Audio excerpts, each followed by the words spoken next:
उधर आईएसआई से जुड़े 5 संदिग्ध आतंकियों की आज से 10 दिन की रिमांड शुरू हो गई है। एटीएस की कस्टडी रिमांड के दौरान आतंकी कई बड़े खुलासे कर सकते हैं। आरोपियों के मोबाइल डेटा के आधार पर पूछताछ होगी। साथ ही इस मॉड्यूल से जुड़े लोगों के बैंक खातों की डिटेल खंगाली जाएगी।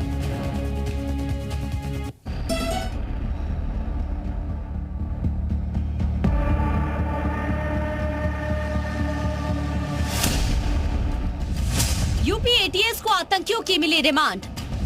उगलेंगे एसएएमयू संगठन से जुड़े राज। अलीगढ़ संबल ले जाकर होगी छानबीन।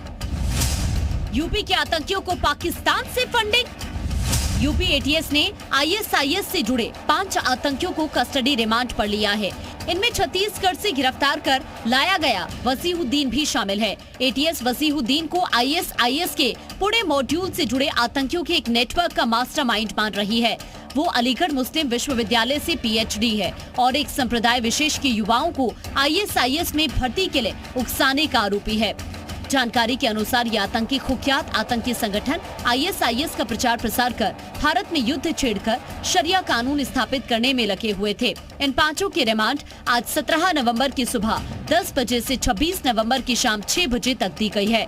10 दिनों तक एटीएस इनसे पूछताछ कर उनके मंसूबों के बारे में और जानकारी इकट्ठा करेगी।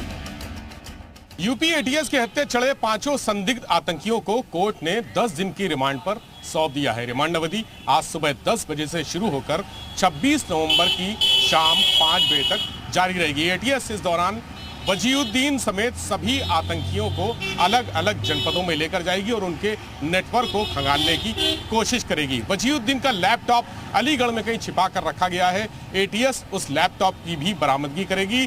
कहा जा रहा है कि उस लैपटॉप में आतंकी संगठनों से जुड़े हुए तमाम राज दफन है। इसके अलावा एटीएस आतंकियों को प्रयागराज, सहारनपुर समेत कई जनपदों में ले जाएगी। वहां उनके संपर्क में कौन कौन लोग थे, कितने लोगों को इन संदिग्ध आतंकियों ने माइंड वॉश करके जिहादी विचारधारा से प्रेरित करके आतंक की नर्सरी के तौर पर तैयार किया था, ये भी छानबीन की जाएगी। 10 दिन के दौरान कई और गिरफ्तारियां भी हो सकती हैं। आरोपियों के मोबाइल फोन से बरामद डेटा की जांच में सामने आए तथ्यों के आधार पर उनसे पूछताछ की जाएगी। 5 के बैंक खातों का पता लगाकर इनकी जांच भी होगी। इनके अन्य सक्रिय साथियों के संभल, अलीगढ़, रामपुर और प्रयागराज में छिपे होने की आशंका है। एटीएस को अभी तक मिली जानकारी के अनुसार आतंकियों के निशाने पर कुछ चर्चित हिंदू नेता थे। इसमें गाजियाबाद के डासना मंदिर के महंत का नाम सबसे ऊपर था। एटीएस इनसे अन्य जानकारी भी इकट्ठा करेगी कि और कौन लोग इनके निशाने पर थे। इसके साथ ही student of Aligarh Muslim university नामक संगठन के नेटवर्क के बारे में भी एटीएस जानकारी हासिल करेगी और युवाओं को आईएसआईएस में भर्ती के लिए प्रेरित करने के तरीकों का पता लगाया जाएगा। ब्यूरो रिपोर्ट, जी मीडिया।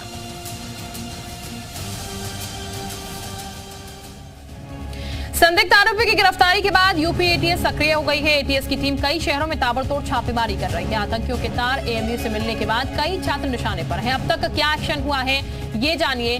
पुणे मॉड्यूल के खुलासे के बाद यूपी एटीएस सक्रिय हो चुका है।